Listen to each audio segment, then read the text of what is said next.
This episode of Tales from the Lot is sponsored by ShakedownT-shirts.com with unique lot-style t-shirts, license plate frames, coffee mugs, and all sorts of things for Grateful Dead, Fish, Zappa, Panic, and more. ShakedownT-shirts.com, where all U.S. orders over $35 ship free. And just for Tales from the Lot listeners, use the code LOT20 for 20% off of any order. That's LOT20. Tales from the Lot, Truckin Through Time, Part 5. Hey friends, welcome back.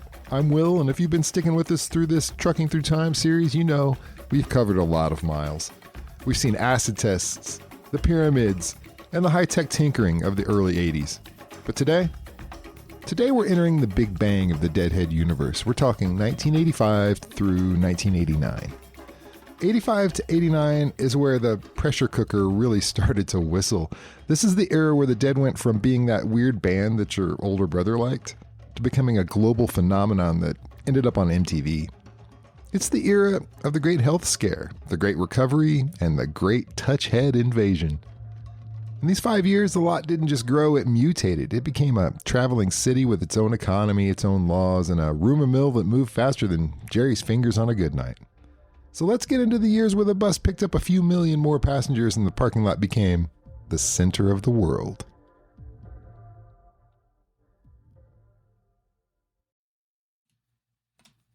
We start in 85 and 86. Every Deadhead knows this era has a certain reputation. The performances were interesting. Some nights, Jerry sounded like a god. And other nights, he sounded like he was trying to remember what a guitar was. But here's the thing. The fan culture got tighter because of the inconsistencies. It became a culture of, as I mentioned in the previous episode, good show hunting. You didn't just go to a show, you went on a quest. If you caught one of those, you didn't just enjoy it, you cherished it like a religious relic. Since the shows were hit or miss, the traders were the ones who curated the true history. You get a tape from 85 and suddenly the rumors were true. The magic was still there. You just had to know where to look. And I know I talk about this part of the whole experience a lot, but the name of the show is Tales from the Lot. And so for me, and I know a lot of you out there, those moments before and after the show in the lot sometimes carried just as powerful of moments as the show and the music did sometimes. So I like to bring that into this because I feel like it was an important part of the whole experience. So by 86, the lot was becoming a full-time ecosystem. This wasn't a hobby anymore. It was a career, and people were touring as a lifestyle, figuring out how to turn a flat of veggie burritos into 3 nights of tickets. But with that kind of community comes, talk, rumors, and speculation. And there was definitely a shadow hanging over the scene. Jerry's health was visibly declining. And I've talked to some people who were there in the summer of 86 who said it was a common topic of conversation amongst his peers and people seeing the shows. There was real concern.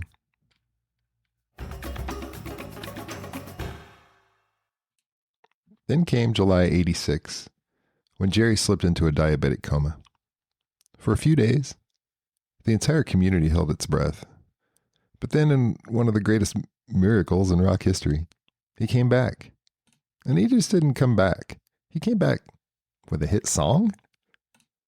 1987 is the year of Touch of Grey. And I'm sure everyone who was on the scene at the time has a take with this year. What's this? The Dead are on MTV, and there are puppets for a music video. Suddenly, the parking lots were flooded with people who only knew the song with the skeletons. They were lovingly called Touchheads. It created this fascinating cultural tension. You had the people who'd been living in their vans since 1974 looking at these college kids in brand new tie-dyes and wondering, do you even know who Pigpen is? But at the same time, the energy was electric. Jerry was playing with a renewed vigor. The band was actually practicing. Ticket demand went from, I can find one for $10 to, I might have to trade my spare tire for some nosebleed seats. And the logistics of touring became an absolute circus. The Deadhead community had to adapt overnight to an influx of people who didn't know the unwritten laws, like not talking during Stella Blue or how to properly navigate a crowded taper section without tripping over $1,000 worth of gear. This message is brought to you by the National Dead Cover Band Registry, a division of the Department of Redundancy Department. For decades, scientists, statisticians, and venue owners have attempted to answer one question. Exactly how many Grateful Dead cover bands are there? The answer? No one knows. Current estimates suggest there are approximately 4.7 million Dead cover bands operating in North America. Authorities estimate another 12,000 will form while this commercial is airing. Hey guys, want to start a Grateful Dead tribute band? Sure. We've got a new one in Ohio. Band name? Estimated Wharf Cats. Already have 6. How about Grateful Dads? Seriously? The 14-minute Berthas. Approved.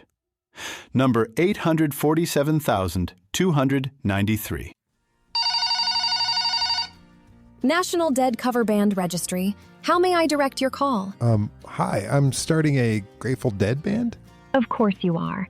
The National Dead Cover Band Registry, keeping track of America's fastest-growing white people trend.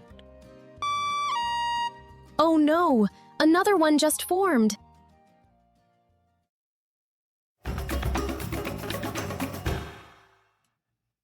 In 88, the dust started to settle, but the scale was permanently tilted. The venues were getting bigger, stadiums were becoming the norm.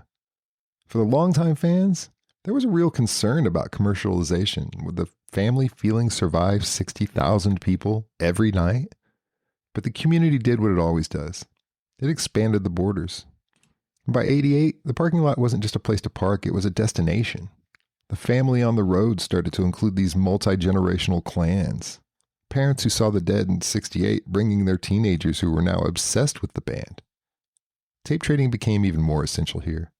With so many new fans, the tapes were the onboarding materials. It was how the veterans taught the newcomers the language of the band. It was a way of saying, "Welcome to the party. Now sit down and listen to how we got here." So finally we hit 1989, and for many, this is the definitive year of the late era Dead. If you want to hear the Dead at their most powerful and modern sounding, you listen to 89. Shoreline, JFK, the Warlock shows. This band was peaking. Jerry's tone was thick, MIDI-driven, Brent was on fire, and the rhythm section was a steamroller. There was a sense in 89 that something massive was building. The decade started with the band nearly broke and the fans disorganized. It ended with the Dead as the highest grossing touring act in the world, and the fans as a legitimate cultural force. When I look back at the years between 85 and 89, I see the resilience of the human spirit. The family survived the scares, welcomed the Touchheads, mostly, and watched the band transform into a stadium-filling titan without losing its soul. It was the era where Deadheads became a household name and where tapes that were traded became the blueprints for a lifestyle that's still refused to die. Next time, we're finishing the journey. Part 6. We're looking at 1990 to 1995. This is my era. We're talking the passing of Brent, the arrival of Vince and Bruce, the final peak of the early 90s, and the long, emotional goodbye to Jerry's end. It's the end of the road. But man, what a trip. Thanks for hanging with me on Tales from the Lot. I'm Will, reminding you to always keep your tapes and your tickets out of the sun. Stay kind, friends.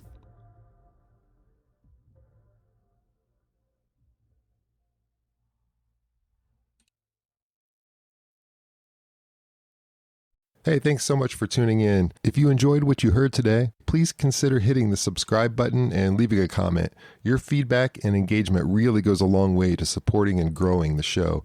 And really, this is your show with your stories. So if you have a story, or even a few of them from seeing Grateful Dead shows or experiences of how the band has impacted your life in some way, I'd love to hear from you and have you on. My email is will@talesfromthelot.org. Reach out. Or you could use the new Text Me feature that's in the show notes. You can easily reach out and connect with me directly that way. And don't forget to follow on Facebook for updates and exclusive content. And for those who prefer watching, full videos of every episode are available on my YouTube channel. So thanks again, and please be kind to yourself and others.